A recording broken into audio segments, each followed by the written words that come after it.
Paz do Senhor, irmãos. Amém? Graças a Deus por essa oportunidade. Estamos aqui não com a pretensão de ensinar. Creio que nós vamos falar coisas que os irmãos já conhecem, que os irmãos já sabem, acerca de Jesus Cristo. Então nós vamos caminhar um pouquinho na palavra do Senhor nessa noite e ver o que a palavra de Deus diz sobre a encarnação de Jesus. Abra por gentileza sua Bíblia. João, capítulo 1. Evangelho de João, capítulo 1.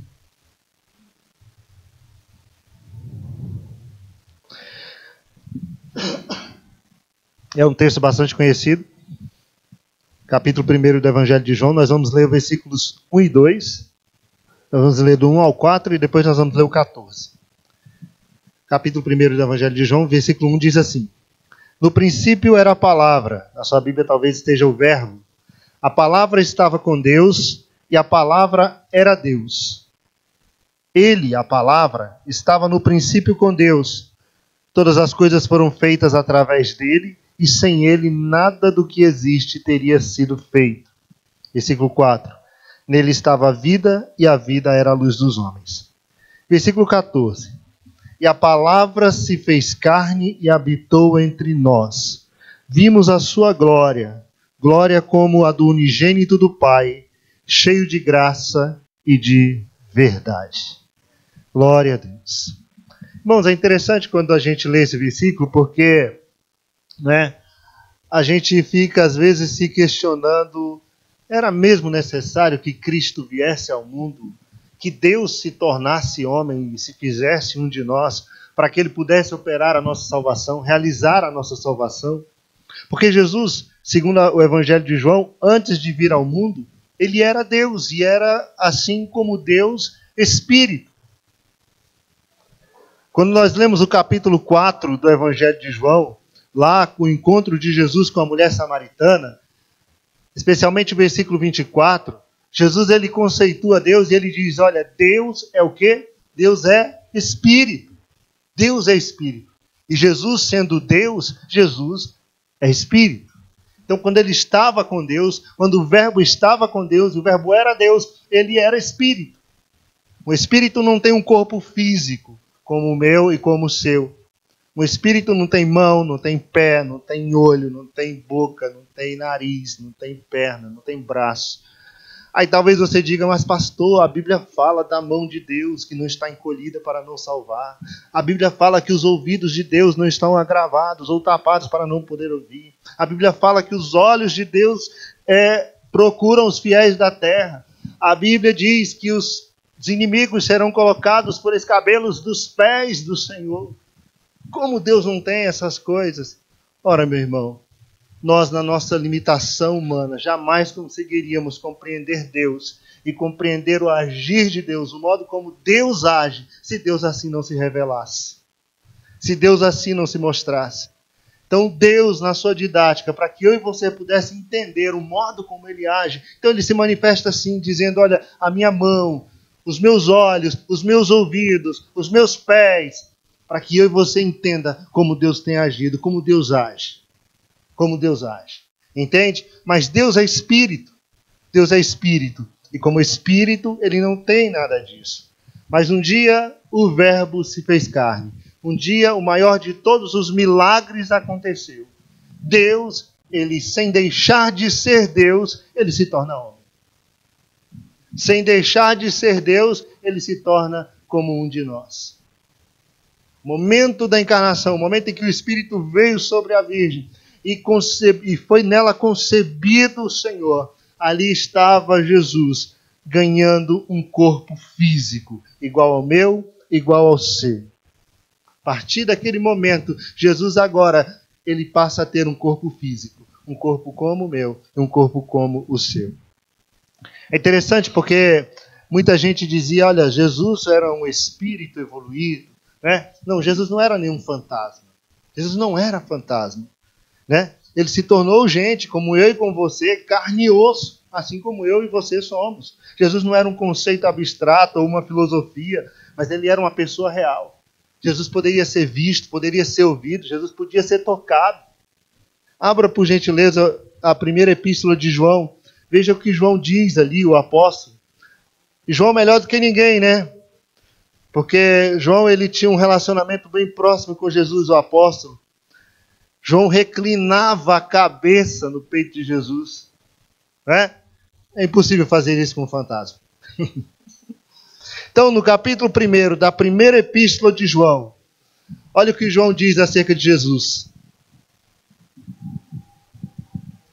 Primeira epístola de João, capítulo 1, versículo 1, ele diz assim: o que era desde o princípio, o que ouvimos, o que vimos com os nossos olhos e que contemplamos, e as nossas mãos apalparam a respeito da palavra da vida.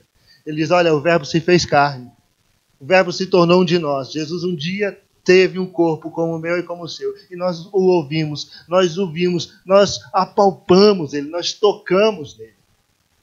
Ele era real.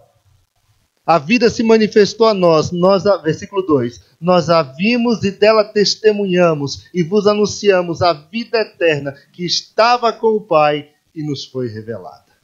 Estava com o Pai e nos foi revelada. Então Jesus, ele se tornou como um de nós. No capítulo 4, ainda da primeira epístola de João, no versículo 2, João diz assim, começando no versículo 1 do capítulo 4, ainda na primeira epístola de João, só virar as páginas aí, no capítulo 4. João diz assim, amados, não deis crédito a qualquer espírito, antes, porém, avaliai com cuidado se o espírito procede de Deus, porquanto muitos falsos profetas têm saído pelo mundo. Versículo 2, deste modo, podeis reconhecer o Espírito de Deus, todo espírito que confessa que Jesus Cristo veio em carne é de Deus. Porque na época de João, meus irmãos, muita gente queria provar que Jesus não veio em carne. Outros queriam provar que Jesus era apenas carne.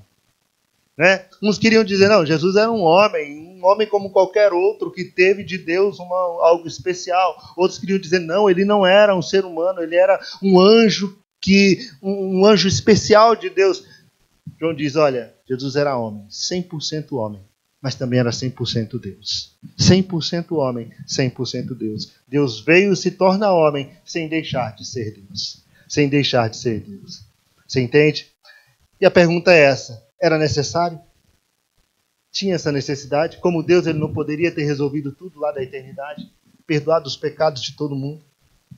Era necessário assumir a forma humana? Era necessário se tornar um de nós? Assumir a natureza humana? Irmãos, a Bíblia diz que Jesus é o Cordeiro de Deus que foi morto antes da fundação do mundo. Ou seja, antes mesmo de Adão pecar, Deus já tinha um plano para salvar o homem. E o plano de Deus envolvia Jesus Cristo. E o plano de Deus envolvia Jesus se tornando um de nós, e indo à cruz para perdoar os nossos pecados. E ele só poderia fazer isso se ele fosse homem. Para alcançar a nossa salvação, era necessário que ele assumisse um corpo humano real. Deus, na sua onisciência, já tinha planejado tudo.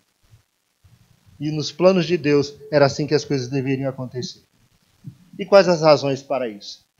A primeira delas é que, para que ele pudesse morrer pelos nossos pecados, ele tinha que ser homem. Ele tinha que ter um corpo igual ao meu, igual ao seu. Caso contrário, ele não poderia morrer pelos nossos pecados.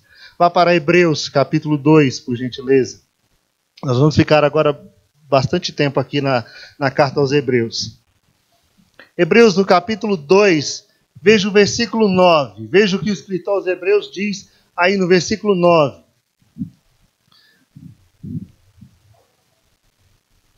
Hebreus, capítulo 2, versículo 9. Observamos, no entanto, aquele que por um momento foi feito menor do que os anjos, Jesus, coroado de honra e de glória por ter sofrido a morte, para que pela graça de Deus, em benefício de todos, experimentasse a morte. Ele foi feito homem para morrer. Ele foi feito homem para que ele pudesse morrer pelos nossos pecados. Você lembra que lá no Jardim do Éden, Deus chega para o homem e diz assim, olha, de tudo que há no jardim você pode comer, mas da árvore do conhecimento do bem e do mal, dessa você não pode comer, porque no dia que você comer dela, o que vai acontecer com você? Você vai morrer. Paulo explica isso lá na carta aos Romanos, capítulo 6, versículo 23. Ele diz assim: porque o salário do pecado é o quê? A morte. E se Jesus veio para assumir a nossa culpa e sofrer a nossa condenação, ele teria que o quê? Que morrer. E como morrer se não estivesse num corpo físico? Como morrer se o corpo não fosse igual ao meu, igual ao seu? Como morrer sendo Deus? Sendo um espírito. Então era necessário que para que ele morresse pelos nossos pecados, ele assumisse a forma humana e se tornasse um de nós. Se tornasse um de nós. Segunda razão, porque Jesus teria que ter um corpo humano, um corpo físico. Teria que ter encarnado para cumprir o seu propósito. Para desfazer as obras do diabo e nos livrar do medo da morte. Ainda no capítulo 2 da Epístola aos Hebreus, veja aí o versículo 14. Versículo 14 e 15, diz assim: portanto, visto que os filhos compartilham da carne e sangue, ele também participou dessa mesma condição humana, para que pela morte destruísse aquele que tem o poder da morte, a saber, o diabo. Versículo 15. E livrasse todos os que, ao longo de toda a vida, estiveram escravizados pelo medo da morte. Estiveram escravizados pelo medo da morte. Então era necessário que Jesus morresse para que ele pudesse vencer o diabo. E para que ele pudesse vencer a morte. Para que ele pudesse vencer a morte. E aqui ele diz, olha, destruísse o diabo. Claro que aqui o termo destruir, ele não significa aniquilar, acabar com o diabo de uma vez por todas. Porque isso não aconteceu. O diabo ainda está aí, vivo e atuante ainda, operando. Né? Não, ele não foi aniquilado, mas o que Jesus fez? Jesus vem e desarma o diabo. Jesus torna sem efeito a ação do diabo. Jesus torna inoperante a ação do diabo na vida de todos aqueles que creem nele. Jesus, ele desfaz esta ação maligna do diabo. E o domínio que o diabo tinha sobre as pessoas, Jesus vem e quebra esse domínio. Jesus vem e rompe com esse domínio. E para que isso acontecesse, era necessário que ele morresse. Ele precisava vencer a morte. E como vencer a morte se não enfrentá-la? E como vencer a morte se não passar por ela? Então ele morreu, ele foi sepultado, mas ao terceiro dia, Jesus ressuscita e Jesus vence a morte. Jesus vence a morte. Destruir o diabo, como eu falei, não significa aniquilá-lo. Pois é evidente que Satanás ainda continua vivo. Mas sim torná-lo inoperante, sem efeito. Esse é o sentido dessa palavra nesse contexto. Agora, a pergunta que se faz é, o diabo ele tinha de fato poder sobre a morte? O diabo ele tem poder sobre a morte? Ora, irmão, nós temos que ter em mente que Deus é a autoridade final na questão de vida e na questão de morte. É Deus a autoridade final. Quando você lê Deuteronômio, capítulo 32, versículo 39. Deuteronômio 32, 39. A palavra de Deus diz assim. Capítulo 32, versículo 39. Vede agora que eu sou o único e somente eu, e mais nenhum Deus há além de mim. Faço morrer e faço viver. Faço adoecer e faço sarar. Ninguém há que seja capaz de livrar-se da minha mão. Ele diz, eu sou Deus, eu sou o único, e eu é quem faço viver, e eu é quem faço morrer. Vida e morte está nas mãos de Deus. Está nas mãos do Senhor. Lá em Mateus, no capítulo 10, Jesus ele diz, olha, não tenham medo daqueles que só podem matar o corpo, mas temam aquele que pode matar o corpo e ainda destruí-lo no inferno. Ou seja, temam a Deus. O poder está nas mãos de Deus. Apocalipse capítulo 1, versículo 8, ele diz, eu tenho as chaves do inferno e eu tenho as chaves da morte. Então o poder sobre a morte está nas mãos de Deus. Entendeu? O diabo ele pode agir? Sim, até onde Deus determinar que ele age. Lembra de Jó? Quando o diabo foi lá conversar com Deus, e Deus deu testemunho de Jó. O diabo sai de lá com uma missão: testar Jó. E é claro que alguém que recebeu um testemunho do próprio Deus não ia passar por uma provazinha fácil ou pequena. O diabo ia pegar pesado com Jó. Falou, ele tem tudo. Como é que não é fiel tendo tudo? Deus vai lá, então toca nas coisas dele. Acha que ele brincou? No mesmo dia ele destruiu tudo. Varreu da vida de Jó tudo que Jó tinha. Os animais, a casa, os filhos. Varreu da vida de Jó. Tirou tudo num dia só. Pá, numa tacada só. Não estava brincando de ser diabo.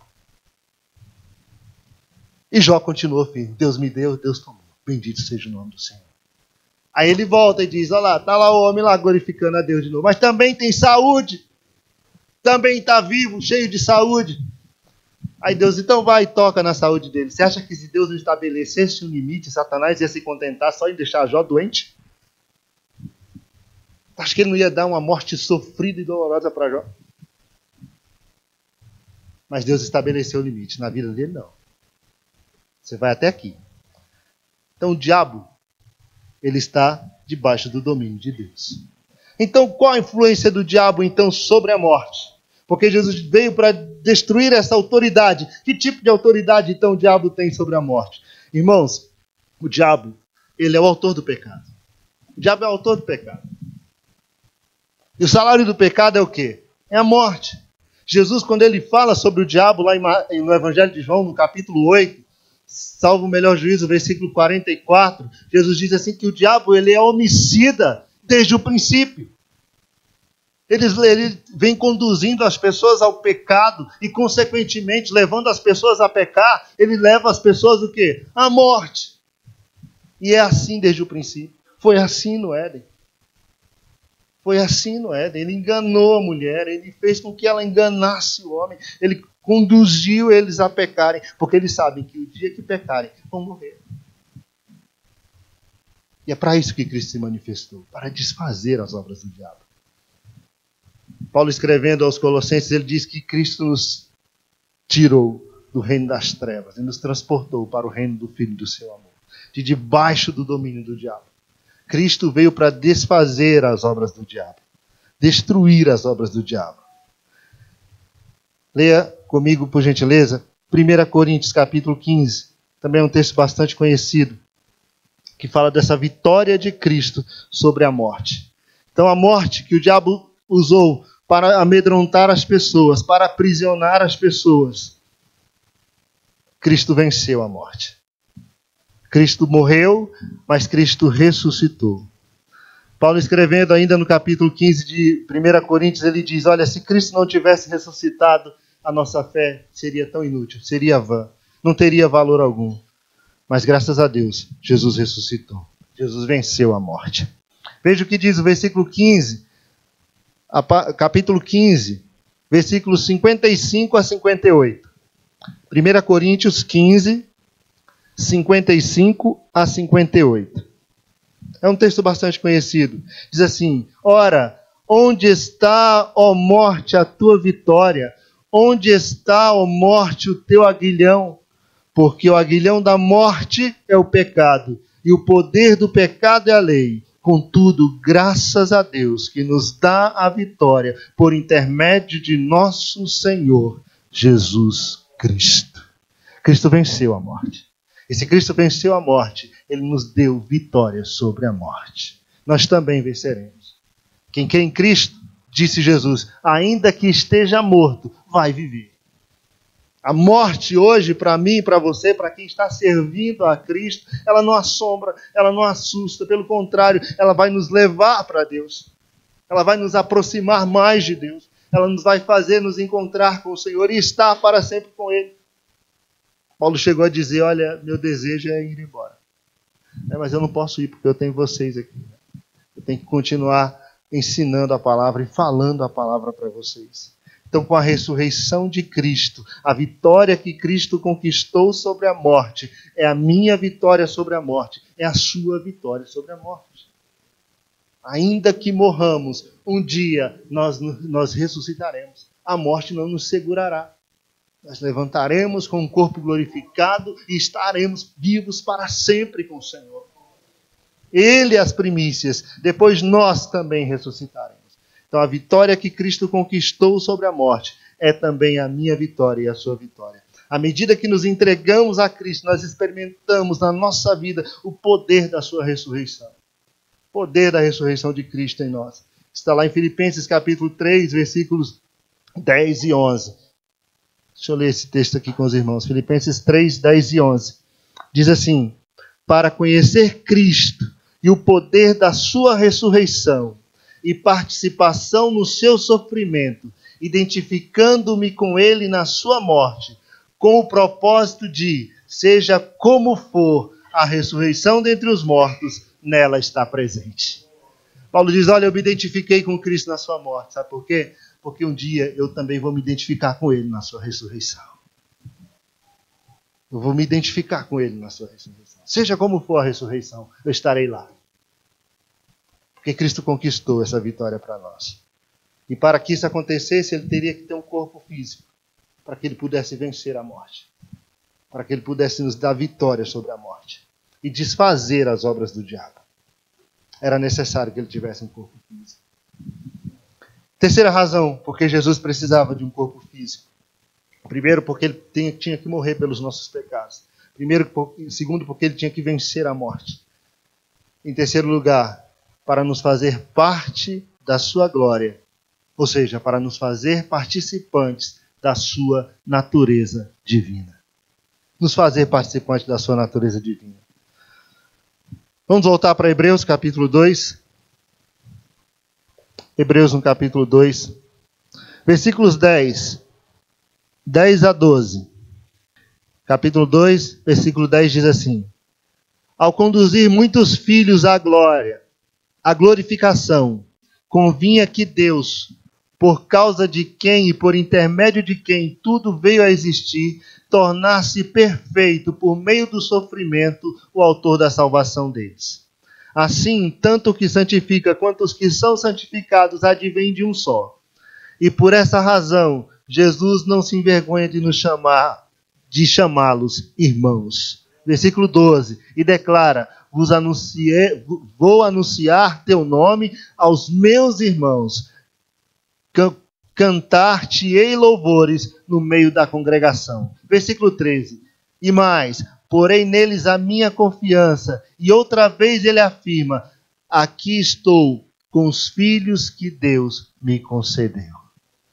Veja aqui, irmãos, que glorioso. Jesus um dia se fez homem. Um dia, ele sendo Deus, não teve por usurpação o ser igual a Deus. O segundo Adão, ao contrário do primeiro. O primeiro não era Deus, mas teve por usurpação, quis ser igual a Deus. O diabo o enganou e aí ele caiu. O segundo Adão era Deus, mas ele esvaziou-se da sua glória, sem deixar de ser Deus, para se tornar homem, para assumir a natureza humana, para participar da minha e da sua natureza. Ele veio como servo, humilhou-se até a morte, morte de cruz, foi crucificado, foi morto, foi sepultado, ressuscitou. E quando ele ressuscita, ele reassume a glória que ele tinha antes com o Pai. Ele é de novo glorificado. Só que agora, essa glória também, ele também me fez e fez a você participante dessa glória. Nos fez participantes dessa natureza. Não é isso que João diz no Evangelho de João, capítulo 1, acho que é o versículo 12. João diz assim: todos quanto receberam, Deus deu-lhes o poder de serem feitos o quê? Filhos de Deus. Cristo nos deu o direito de sermos filhos de Deus, de participarmos da sua natureza. Cristo não se envergonha de olhar para mim e para você e dizer: são meus irmãos. São meus irmãos, são meus filhos, têm a mesma natureza. Ele nos fez participantes da sua natureza. Ele veio, morreu, assumiu a forma humana, assumiu a natureza humana, exatamente para que, quando ressuscitasse, pudesse nos levar a participar da sua natureza divina, nos fazendo filhos de Deus. E ele agora olha para nós e diz: são meus irmãos, são meus irmãos. Se Jesus não tivesse vindo à terra, se não tivesse se tornado homem, nós não teríamos parte na sua glória. Nós não teríamos parte na sua glória. Sua encarnação, crucificação e ressurreição, todas elas juntas nos levam à glorificação. Paulo diz em 2 Coríntios capítulo 3, versículo 18, que nós somos transformados pelo Espírito Santo de glória em glória na imagem do Senhor. Na imagem do Senhor. Um dia nós teremos um corpo glorioso, igual ao dele. Semelhante ao dele. Né? Semelhante ao dele, é o que diz o apóstolo João. Então, Jesus ele precisava vir, ele precisava ter a natureza humana, assumir a natureza humana, né? Abrir mão da sua glória, para participar da nossa natureza, para que quando ele reassumisse a sua natureza divina, nos levasse a participar dela também, nos levasse a ser parte dela. E agora ele olha para nós e diz: são meus irmãos, são meus filhos, né? São meus filhos. Glória a Deus, glória a Jesus. Em quarto lugar, por que Cristo teria que se tornar homem? Porque ele precisava se tornar um de nós, para ser nosso eterno sumo sacerdote. Para ser o nosso eterno sumo sacerdote. Qual era o papel do sacerdote na antiga aliança? Qual era a função do sacerdote na antiga aliança, do sumo sacerdote? O sacerdote era aquele que apresentava diante de Deus as mazelas do povo. Ele levava os sacrifícios pelos pecados, também as ofertas de gratidão do povo. Todas as ofertas do sacerdote era quem levava, era quem apresentava diante de Deus. Ele estava constantemente apresentando o povo e suas mazelas diante de Deus. E era necessário que a quem assim o fizesse fosse alguém que pudesse compadecer-se do povo. E o sumo sacerdote era essa pessoa que tinha essa capacidade de se compadecer do povo para que pudesse apresentar diante de Deus os males do povo, as mazelas, os pecados do povo, para que o povo recebesse de Deus a misericórdia, a graça e o perdão. Porque o sumo sacerdote era homem como qualquer outro, sujeito às mesmas fraquezas. Tanto é que antes de oferecer sacrifício pelo povo, ele tinha que oferecer sacrifício por si mesmo. Então ele, sendo homem, ele era capaz de entender a fraqueza do povo e a fraqueza do seu irmão que ele estava apresentando diante de Deus. O escritor aos Hebreus diz que ninguém toma para si essa honra se Deus assim não o chamar. Ninguém assume esse lugar, ninguém assume essa função se não for chamado por Deus, como foi Arão. E com Jesus não foi diferente. Jesus não quis ser o sumo sacerdote. Deus o designou para essa função. Foi Deus quem disse: é sacerdote eterno, segundo a ordem de Melquisedeque. A ordem de Melquisedeque. Então Jesus, ele se fez, Deus fez de Jesus nosso eterno sumo sacerdote. E o sacerdote é esta pessoa que apresenta as mazelas do povo diante de Deus. E ele tem que se compadecer do povo. Ele tem que ter compaixão do povo para poder oferecer os sacrifícios pelo povo. Veja o que diz Hebreus, capítulo 2 ainda, versículos 17 e 18. Capítulo 2, versículo 17 de Hebreus.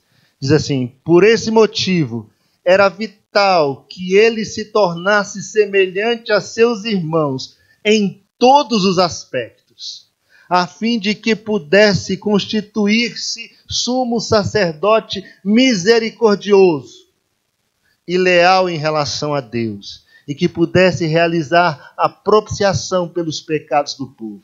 Versículo 18. Considerando, portanto, tudo o que ele mesmo sofreu quando tentado, ele é capaz de socorrer todos aqueles que semelhantemente estão sendo atacados pela tentação.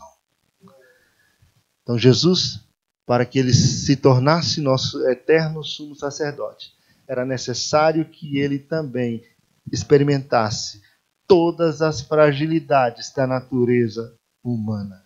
Se tornasse semelhante aos seus irmãos. E isso só seria possível se ele se tornasse um de nós.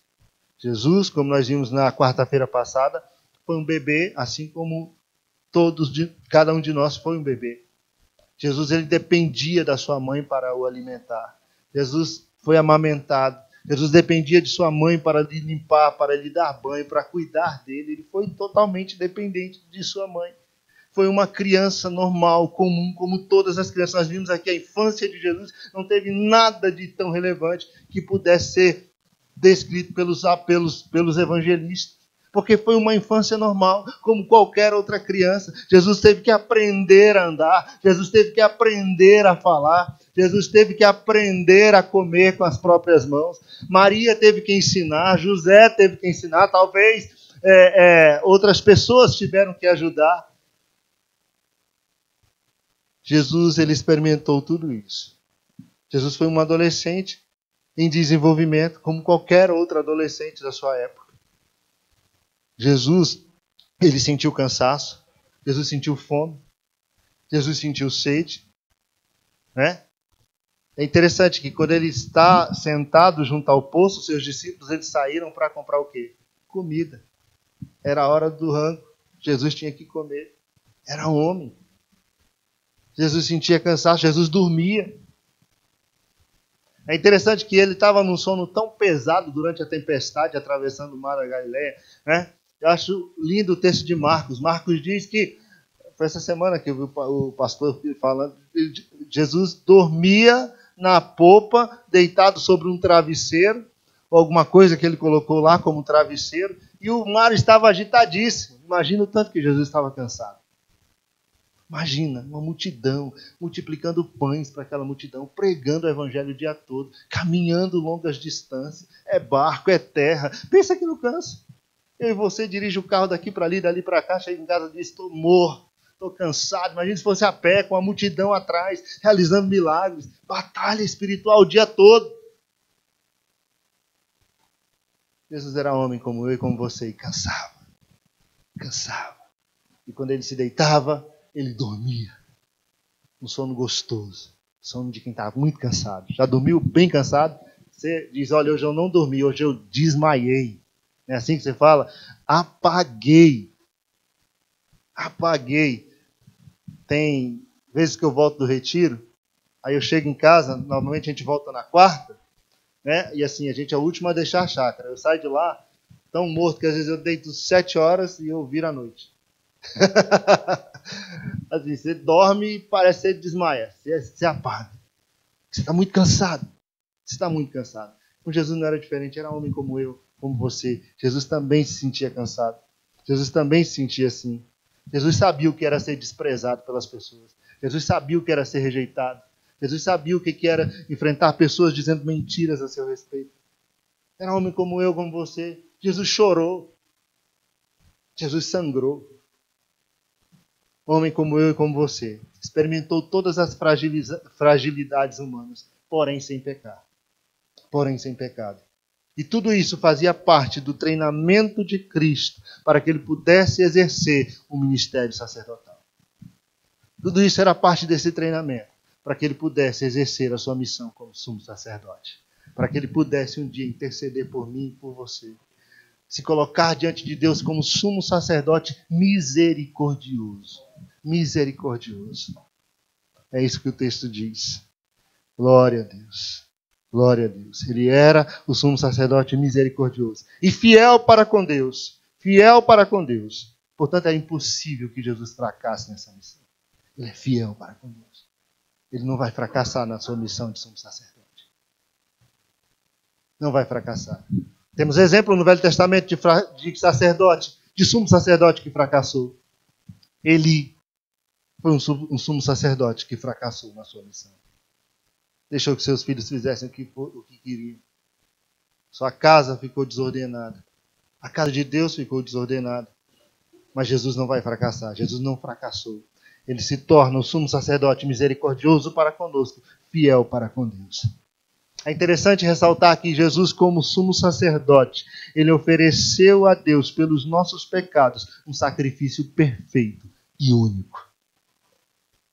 Um sacrifício único e suficiente. O sumo sacerdote na antiga aliança, todos os anos, ele tinha que entrar no lugar santo, no lugar santíssimo, e levar o sangue dos animais ali e apresentar diante de Deus para que os pecados do povo fossem cobertos. Para que aquele povo cerimonialmente ficasse limpo. Para que aquele povo cerimonialmente ficasse purificado. O que na verdade acontecia ali era que todos os anos Deus estava trazendo à mente daquele povo seus pecados, suas misérias, suas mazelas, fazendo-os lembrar de seus pecados. E o sumo sacerdote, pegava o sangue do animal e oferecia ali. Jesus entrou no lugar santíssimo, a presença do Deus Todo-Poderoso, levando o seu próprio sangue e oferecendo a si mesmo sua própria vida como libação pelos meus e pelos seus pecados. Sacrifício único, suficiente para com Deus. Abra por gentileza Hebreus capítulo 9.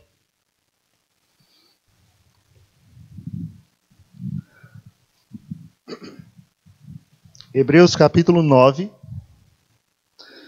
Vamos ler a partir do versículo 11. Hebreus 9, 11. Do 11 ao 15 e depois nós vamos ler do 25 ao 28. Diz assim, Hebreus 9, 11.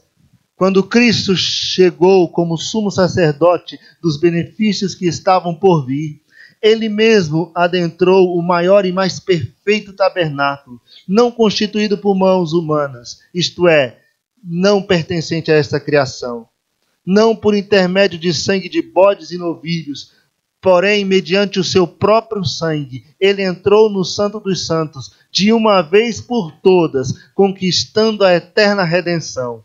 Portanto, se o sangue de bodes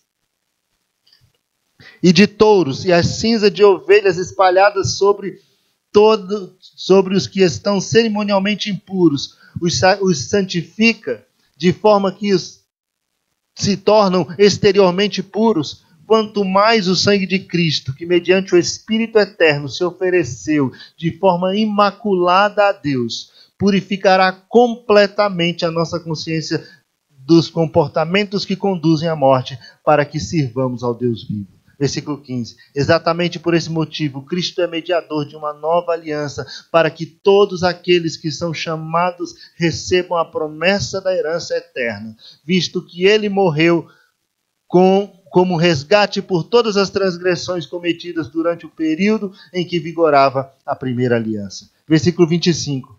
Ele também não se ofereceu muitas vezes, como procede o sumo sacerdote, que entra no Santo dos Santos de ano em ano, portando sangue alheio. Ora, se assim fosse, seria necessário que Cristo sofresse muitas vezes, desde o início do mundo, mas agora ele manifestou-se de uma vez por todas, no fim dos tempos, para aniquilar o pecado por intermédio do sacrifício de si mesmo.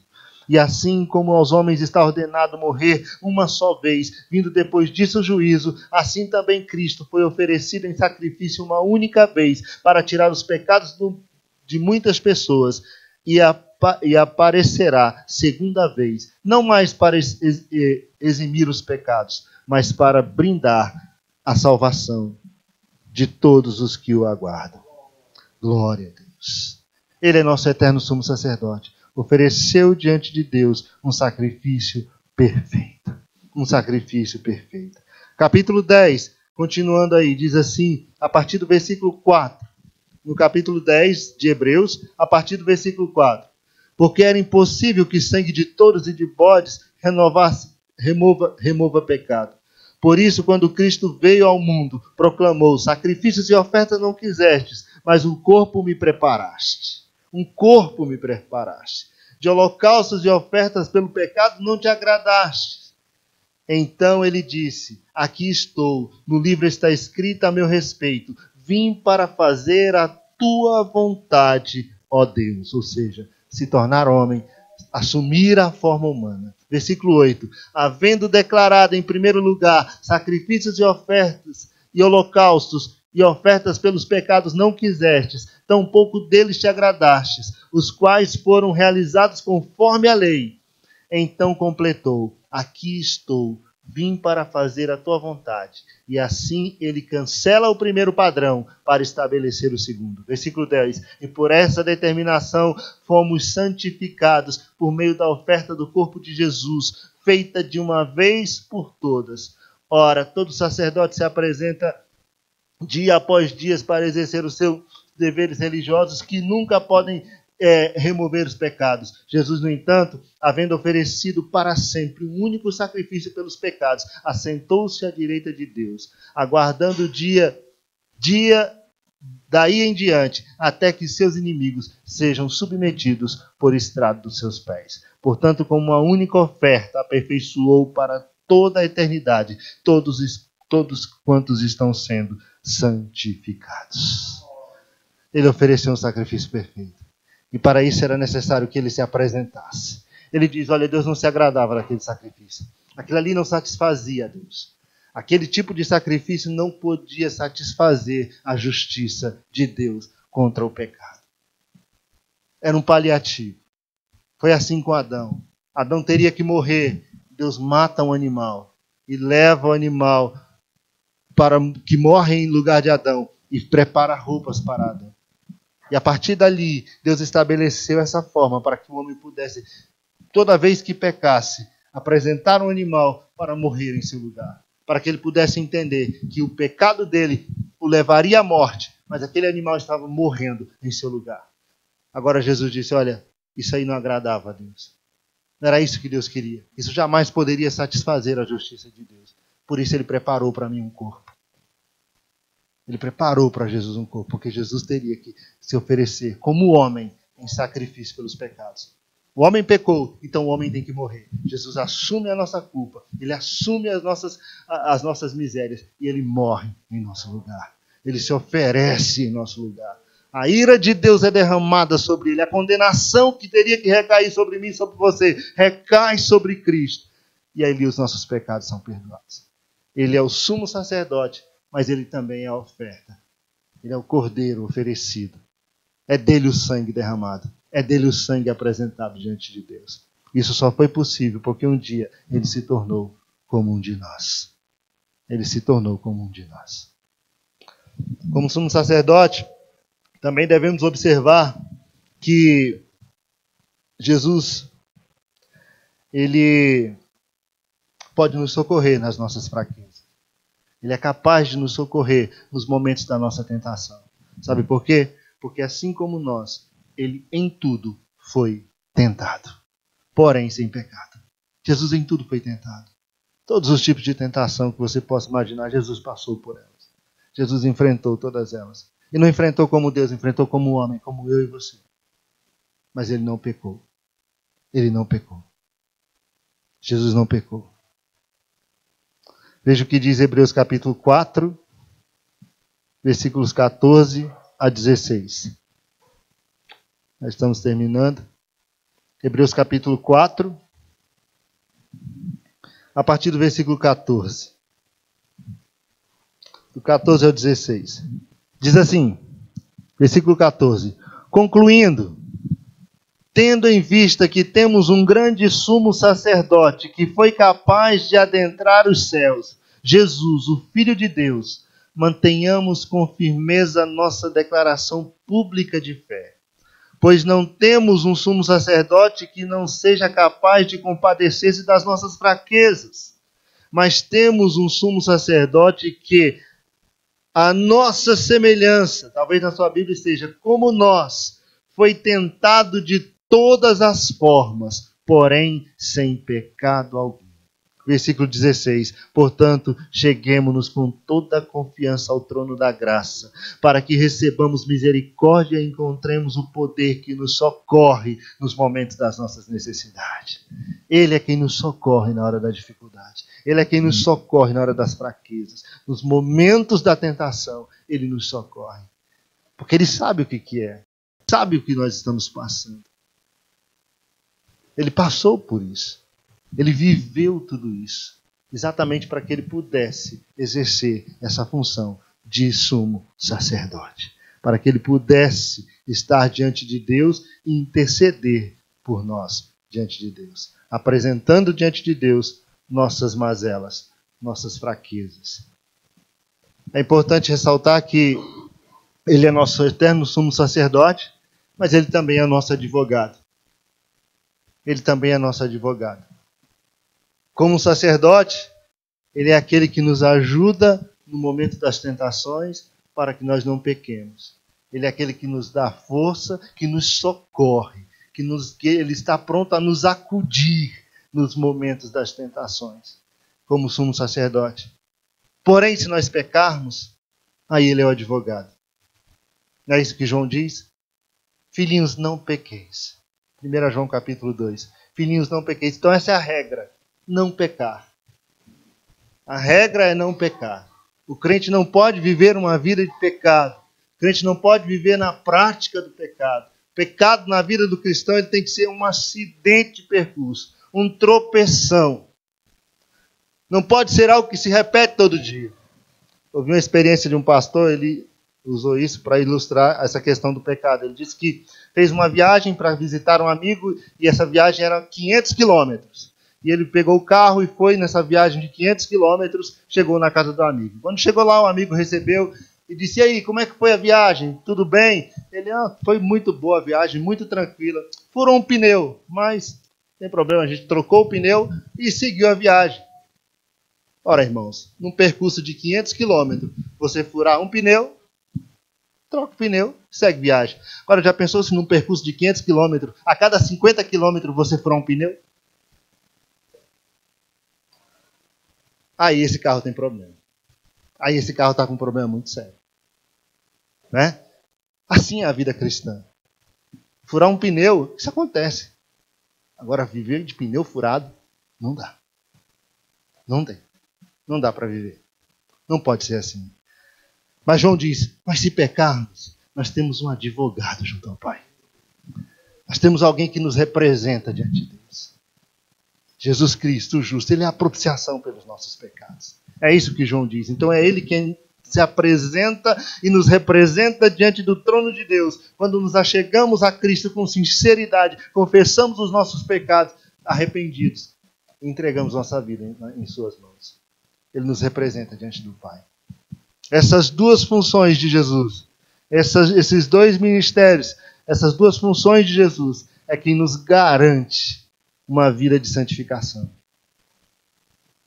É que nos garante a firmeza nessa caminhada para o céu. Esses dois ministérios fazem parte da obra atual de Jesus, de intercessão de Jesus, para garantir a nossa salvação, para nos garantir a nossa entrada no céu. Amém, irmãos? Glória a Deus. Então, meus irmãos, é assim que acontece. Jesus Cristo, ele precisava se tornar como um de nós. Talvez do ponto de vista humano, nós olhemos para isso e vemos de uma forma absurda, ele sendo Deus, deixar sua glória, abandonar tudo para poder passar por todas essas situações. Assumir um corpo físico, um corpo humano, para poder desenvolver todo o projeto, todo o plano de Deus para a redenção da salvação da humanidade. E depois chegar na cruz e dizer, Pai, está consumado. O que foi me dado para fazer, eu fiz. O ministério que me foi entregue, eu realizei. Entendeu? Então, Jesus, ele fez. E foi justamente esse ato de graça de Jesus Cristo, assumindo a forma humana, que nos possibilitou a salvação. E tudo aquilo que é decorrente dessa salvação. Tudo isso é consequência exatamente de Jesus ter deixado a sua glória, ter assumido essa forma humana e ter morrido pelos nossos pecados. A encarnação é o maior de todos os milagres. O maior de todos os milagres. Deus se fez homem. Deus se fez um de nós, para que pudesse nos salvar dos nossos pecados, para que pudesse nos dar vida eterna, para nos fazer participante da sua natureza, para ter um ministério de intercessão por nós, para sentir tudo aquilo que nós sentimos, para viver nossas mazelas, nossas fraquezas, experimentar todas elas, para poder interceder por nós diante do Pai. Existe amor maior que esse, irmãos? Existe amor maior que esse? Existe graça maior que essa? Não existe. Jesus o fez para que nós pudéssemos ter a vida eterna. Portanto, era necessário, sim, que ele se fizesse carne. E o Verbo se fez carne e habitou entre nós. E nós vimos a sua glória, diz João, cheio de graça e de verdade. Cheio de graça e de verdade. Como a glória do unigênito do Pai. 100% homem, mas 100% Deus. Amém? Feche seus olhos, mesmo assentado aí onde você está. Deus de amor, Deus de graça, Deus de misericórdia, nós te louvamos pela tua palavra. Nós te louvamos por Jesus Cristo, nosso Salvador. Nós te louvamos porque um dia Jesus, o Senhor, se fez carne e habitou entre nós. Um dia o Senhor veio a este mundo, tomou a forma humana, se tornou como um de nós.